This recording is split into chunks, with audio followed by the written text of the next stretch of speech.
Come up on 7:16 on a cloudy last day of July. Yeah, my voice is raspy this morning. Got out in that rain, got chilled a little bit. Anyway, want to welcome Bob Porto. Is that correct? Bob Porto. Co-chair of Arkansas Term Limits. I've got a little issue or a little pamphlet here talking about issue number 3. And I've heard bits and pieces about this. We're going to talk about Arkansas term limits. In 1992, term limits became part of the Arkansas state constitution. So educate me. Okay, Dale, thanks for having me here in Mountain Home. Arkansas Term Limits is a grassroots organization started back in the 92 that created term limits through citizens petition. And when we voted on it in 92, we had over 60% of the voters that wanted term limits on our lawmakers. Time passed. In 2004, they wanted to double their term limits, and I'll talk about the links in a second. And in 2004, they wanted to double their term limits, took it to the ballot, and the citizens spoke out. Not 60%, but 70% of all voters wanted to keep term limits as are. What we currently have in the law are the House of Representatives gets 3 two-year terms. That's 6 years. Okay, I'm writing this down. Uh-huh. House gets 3 two-year terms. 2-year terms. That's 6 years total, and then they're termed out. Yeah. The Senate gets 2 4-year terms, and that's a total of 8 years. And what they're wanting to do, we have 100 representatives in the House, and we have 35 senators. In order for them to stay in office, what they're wanting to do is they'll typically run in the House and get their 6 years, and they get termed out. And then they have to go wait until the Senate side opens up or run against the incumbent, which is hard to win. Mm-hmm.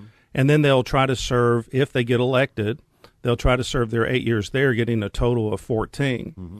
But the law is the House gets 6 years, period, and then you're termed out, and the Senate gets 8-year period, and they're termed out. In issue number 3 on the ballot in November, they're deceiving voters, period. And what they're doing is they're calling it an ethics bill. And in the ethics bill, they're saying that this is the ethical transparency financial reform of 2014. They're saying that they're establishing term limits, if you read the complete title all the way down, which is misleading. And then when you go to page 16 of a 22-page bill, the subtitle mentions nothing about term limits. You read all the way down to page 16, who's going to do that in those bills? And it says that the House will go from 6 years to near triple their term to 16 years. And then they're going to take the Senate, that is 8 years, and they're going to bump them to 16 years. So that's 100 representatives that can be incumbents in their seat for 16 years, career politicians. And same with the Senate side, 16 years. Wow. Yeah. Wow. And they're deceiving voters. They're totally hiding this. They knew they couldn't win when we passed it with 60%. That's both Democrats and Republicans and independents. They knew in 2004 we beat them with 70% of the votes. So they decided they still want to be career politicians. They get up there, they smell the marble, they feel the power, and they think they know best for us. So what they do now is they are deceiving voters. If we let them get away with deceiving us, then they're going to think, what else can I get away with? All we got to do is manipulate this and basically hide it. So the ethics portion of this is a Trojan horse. I'm trying to find a copy on the internet, and I'm not finding one yet. Okay, you can go to our website of saveartermlimits.org. Yeah, you can go there. And then you can just click on the button that says read the bill. Save, what was it? saveartermlimits.org. And then we have a Facebook page for the folks listening at Arkansas Term Limits on Facebook. So if you'll click down on the bottom or on the top banner there, it says read the bill. And that takes you directly to the Secretary of State, where they have it posted under the initiatives that would give you the bill itself. It's called HJR 1009. House Joint Resolution? Yeah, 1009. Now, here's the interesting side of this. They're going to sell this as ethics, like we need transparency in government. Boy, don't we.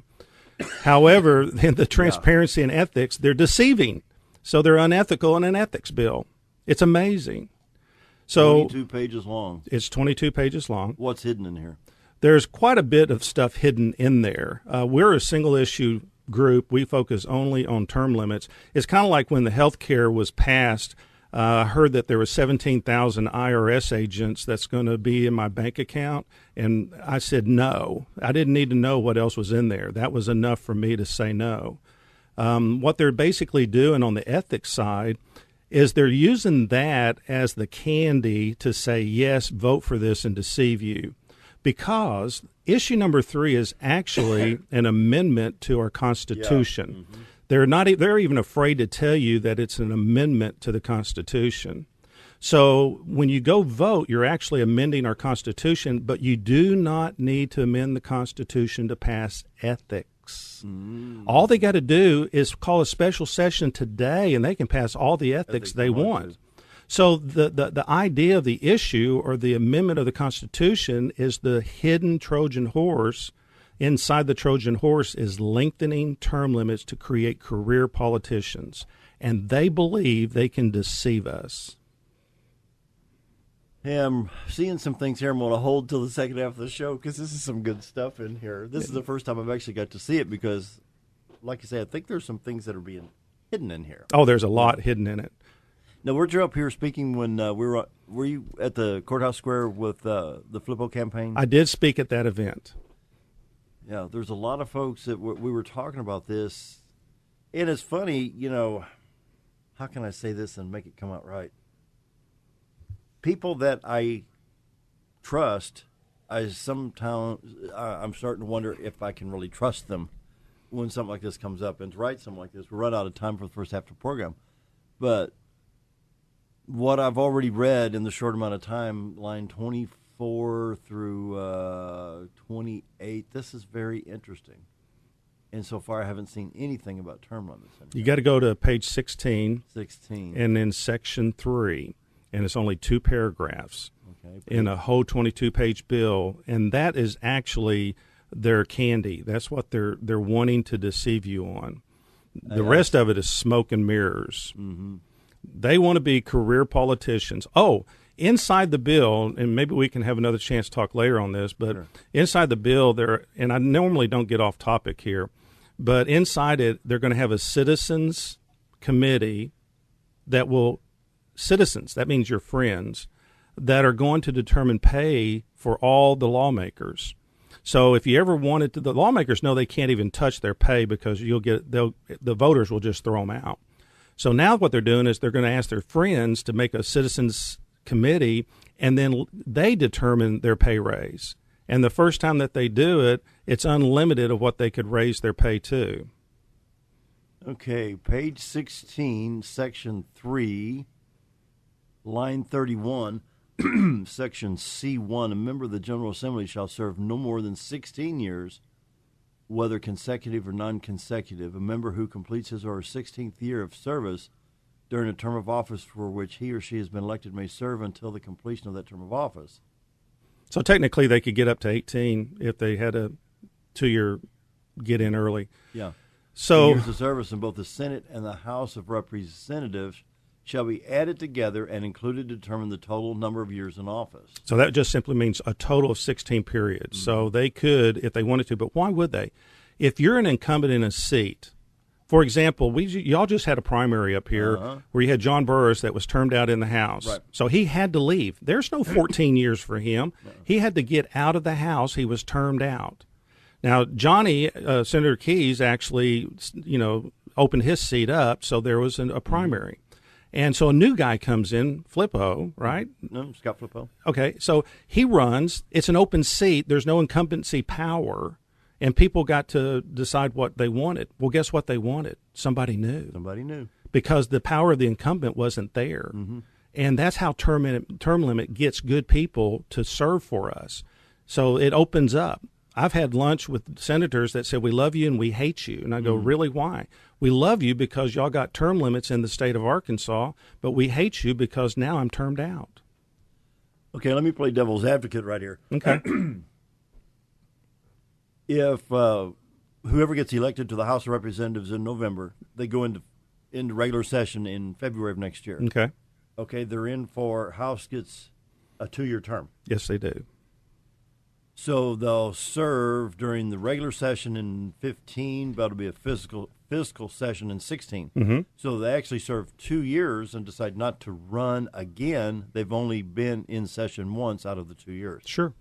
How can we, isn't that kind of weird?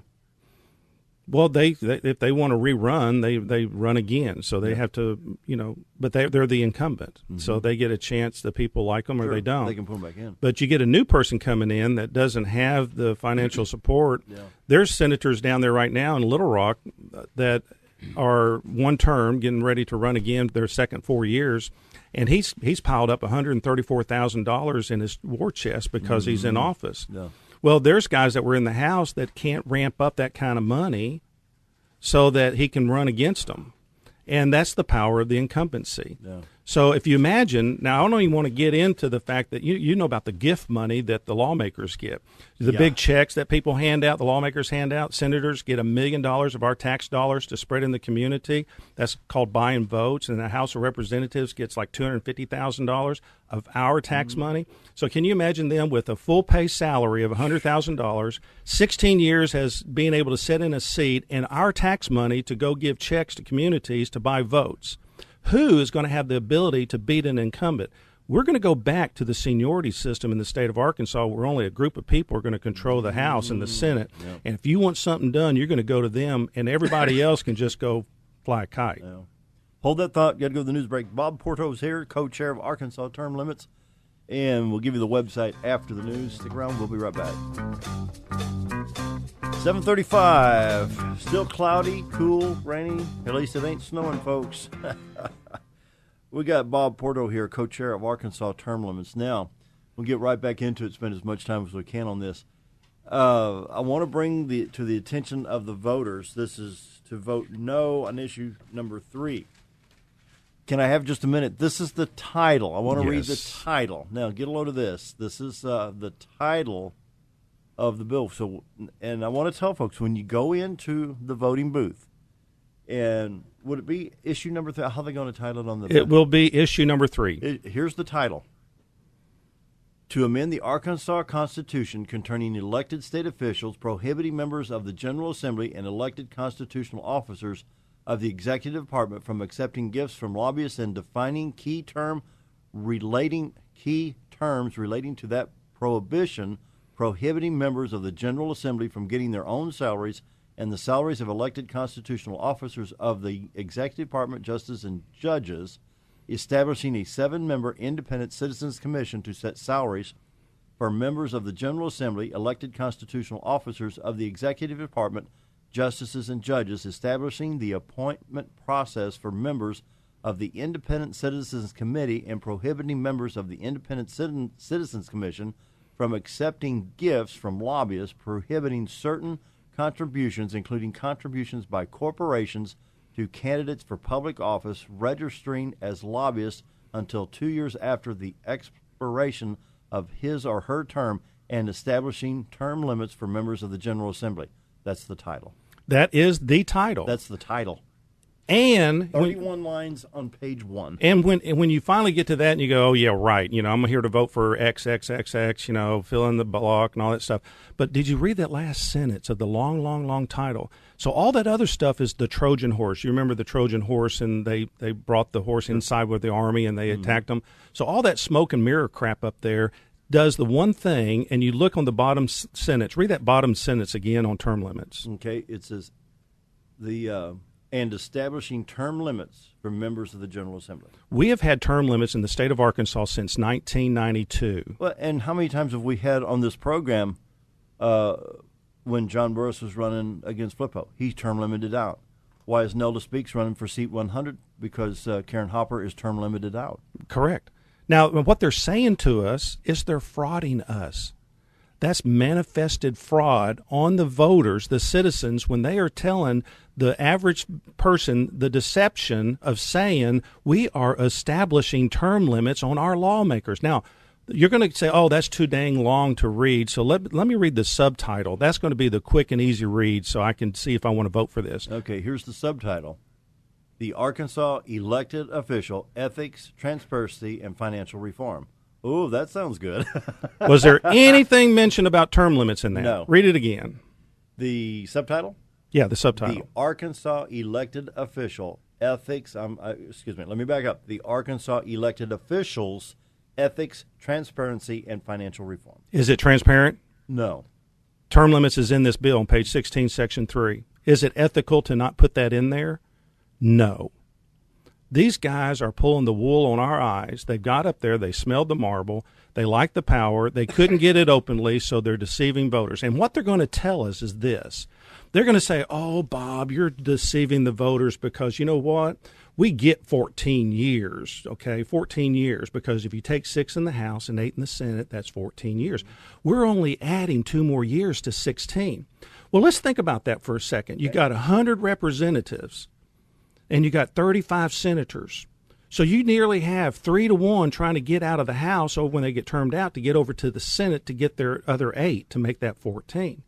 So how do you fit 3 into 1 seat? It ain't going to happen. And ask John Burroughs how that worked out for him getting termed out in the House and didn't win the Senate seat. Okay, so now he's only got 6 years. Here's what they want. They want 100 members in the House to triple their term in office. In other words, 6 to nearly triple to 16 years. All 100 of them get guaranteed 16 years. Now, when I say guaranteed, they got to run, but the power of the incumbency cannot be overlooked. Yeah. Did John get his full term? Because he was an incumbent. He got 3 2-year terms, right? Mm-hmm. Okay, so the Senate then only has 8 years. There is no 14 in this, folks. It's 8 years in the Senate and 6 years in the House. They're going to tell you, we already get 14. I've got the law right here. I've got the Amendment 73 right in my hands. Show me where it says 14, because you get termed out at 6 in the House and you get termed out at 8 in the Senate. And you have to move over, bump your friend that's on the Senate side if you're in the House, or you're going to have to go from the Senate over to the House and beat that incumbent. And they know that's hard to do. So they're like, oh, wait a minute, let's deceive the voters. How can we do this? I know. Let's say we need ethics, which you don't need to change the Constitution for ethics. Let's get them to start nodding their head, yes, yeah, we're for ethics, yeah. And then they'll vote for it, and guess what? We'll be career politicians. And then inside this bill, we're going to get our friends to be on that finance committee, and then we'll get them to bump our pay raise up so that we can be full-time, full-page legislators, and we'll have 16 years, and then we don't have to go talk to those grassroots folks. We ain't got to go out there and be accountable to nobody. We'll get the power of the incumbency, get us some special interests and some lobbyists back in our butts, and we won't have to do a thing. That's what they're telling you when you look at issue number 3, and it should make us madder than a hornet. And what I'm seeing here, of course, if you read the first 3 or 4 lines, to amend the Arkansas Constitution concerning elected state officials, prohibiting members of the General Assembly and elected constitutional officers of the executive department from accepting gifts from lobbyists. Oh, come on. How are you going to stop that? Well, even if they did, the problem with that is the Trojan horse. Yeah. Because that gets you saying, yeah, I like that. Yeah, I like that. Sure, but guess what? The issue number 3 is an amendment to the Constitution. We are changing our Constitution. You do not need to amend the Constitution to tell them to be ethical. That is just a smokescreen of the Trojan horse that says inside this sucker is I want to be a career politician, so if I can have you look over here, I'm going to get this over here. And then this prohibiting certain contributions, including contributions by corporations to candidates for public office. This is like the healthcare industry supporting those that were for the private option. However it works, I don't even know if it's going to be able to pass under somebody's probably going to sue them over that because, this is just enough to get you to start going, yeah, and vote for it. Because the whole thing, strip it all out, the bottom line, there's a constitutional amendment, they want to be a career politician. This is what we call hidden agenda. This is called deception. This is called manifested fraud. Mm-hmm. This is called getting over on the voters. And we've heard from lawmakers. Now, we don't attack lawmakers by name because we want everybody to support us in voting no for issue number 3.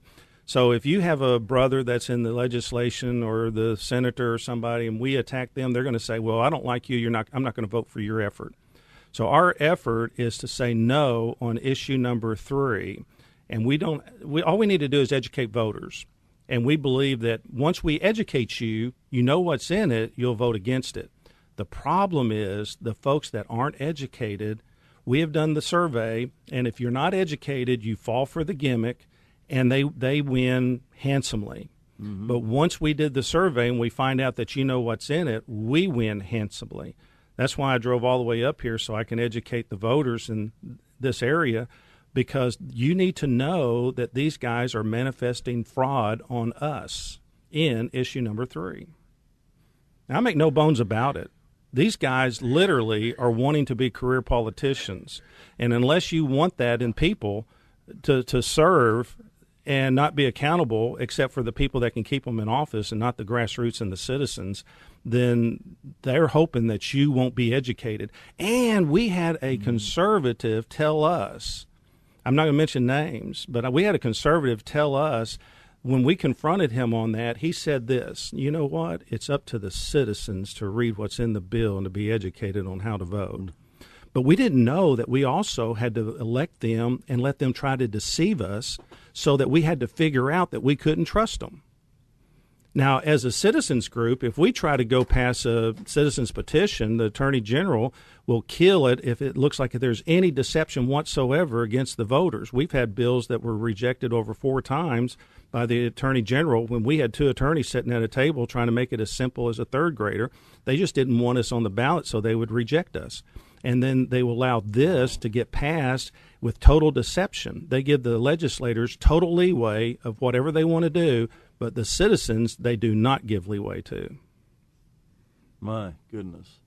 How can people read this for themselves? If you will go to our website, that's the easiest way, because you can read about other stuff, and that is at saveartermlimits.org, saveartermlimits.org. And then when you get there, there's a couple things you can do. You can just read it, and then you can see a tab that says Read the Bill.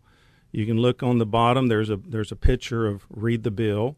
And then even though we don't talk about the people who vote and the lawmakers, just in there you can look at their vote. And when you read the bill, it goes directly to the Secretary of State's office right off of that link. And you can even go to the Secretary of State's office and look under initiatives at the Secretary of State and go to issue number 3 that will be on the ballot. And by the way, they had to post this throughout all the state in all the papers. Already they spent over $1 million of our money posting that long bill in the papers. $1 million just to get it out there so they can fraud the people. You got to read it for yourself, folks. I mean, it's plain as day. Well, this is the first time I've read it. Now, HJR, House Joint Resolution 1009. We may hear it as Issue 3 or HJR 1009. Yeah, you'll hear it either way, or the ethics bill. They're going to call it the ethics bill. Yeah. See, they're going to tout ethics, and they're going to the commercials will come out as finally ethics in government, and their whole totally unethical bill. Exactly. Deception in Little Rock. Surprise, surprise, surprise.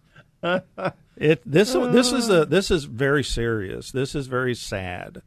And you know what they're telling you? We have very few people who are. Oh, by the way, we are not a partisan group. We believe that there's Democrats, Republicans, Independents that like their term limits. So we speak to all groups, and we do not endorse a candidate, but we don't have a problem with candidates endorsing us. And in the last the delegates for the Republican Party at Hot Springs came together and did a resolution, which means that they can modify their rules. And they did a resolution and voted. The delegates had to vote on it, yay or nay. And they addressed issue number 3, for the deception. And they took a vote. They had the discussion, and then they took a vote, and it was 99.99% big roaring yes to oppose issue 3. Now say that one more time so we get it straight. Okay, the Republican Party in their last delegate convention in Hot Springs. What was it, the 18th and 19th, I think? Yeah, I got a call by the chairman, Doyle Webb, that morning and said that this was going to be talked about. So I actually changed my schedule and drove down there and sat through that whole thing just to hear that one vote. I didn't go there for any other reason.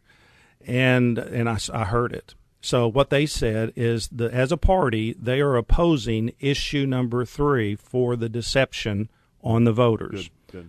I'd like to see the Democrats Party do the same thing in their state convention that's coming up. Think they will? I'd like to have somebody do a resolution and ask the chairman to put it in front of the people so they'd vote on it. And we need both Democrats and Republicans. Yeah. It's going to have to be bipartisan for sure. Yeah. You get both parties against it, then it should die in before it ever gets out there. I doubt it because it's still deception. See, it's still going to sit there, and people are going to go in. You know how it is. You got the average low information voter, and they're just going to read the subtitle and go, ethics, sure. Oh, yeah. You know, now I'll vote for that. what's on the X Factor or whatever is on TV, you know. Need to take a break. Sean Hannity and other good things. Stick around. We'll close out the show with Bob Porto, co-chair of Arkansas Term Limits. Be right back. 7:54 on a cloudy last day of July. Can't believe, wow, we're going into August already. And it's a cool day. It's a cool day. We've had a cool summer. Break from some of that hot weather we've had over the last 2 or 3 years. Yeah. This time 2 years ago it was well above 100 degrees. It was really, really hot. It was really hot. Well, we need to wrap things up. We're talking about the issue number 3, House Joint Resolution 1009. And voters need to be aware the whole purpose of Bob being here is when you go into the voting booth and you read the title, I'm just like everybody else. Oh, let's see. I'm going to take it. What is this 1009? Well, let's see. Prohibited members of the General Assembly, blah, blah, blah. Oh, it's ethics. Yeah, I like that. And vote yes for it. Mm-hmm. But when you go down to page 16 and say term limits, it's changing what we already have. Yes, it's going for the House. It's going to near triple their amount of time in office. They'll go from 6 years to 16 years. And in the Senate side, they'll go from 8 years to 16 years. Mm-hmm. That's each member will be able to sit in their seat for 16 years. That's terrible. And, right now, why is we have 2 candidates for seat 100. Karen Hopper's term limited out. Why did John Burris leave the House? He was term limited out. Yes. That's why he ran for Senate. I don't have a list in front of me, but we could go on and on and on and on. We have term limits already. We have broken up the ability of seats to be passed down generation to generation through term limits, and we have more lay people, not professional attorneys. We have more women. We have more teachers, more business owners. We have everybody representing better the people. And guess what? We had more choices because before term limits, no one ran against the incumbent because they just knew they wouldn't win. Mm-hmm. So we have more choice. You can get new blood in there, new ideas, younger people. Look at Scott Flippo coming into Senate seat 17. Yeah, if everybody go to our Facebook page, Arkansas Term Limits, or if they go to our website, saveartermlimits.org, we need gas money to get around the state to come talk to people. So if you would go to our website and hit the PayPal and donate a tank of gas, we'd appreciate it. Everybody help us. We've educated you. Send me someplace else to keep educating. This is one of those red flags, folks, that we have to pay attention to.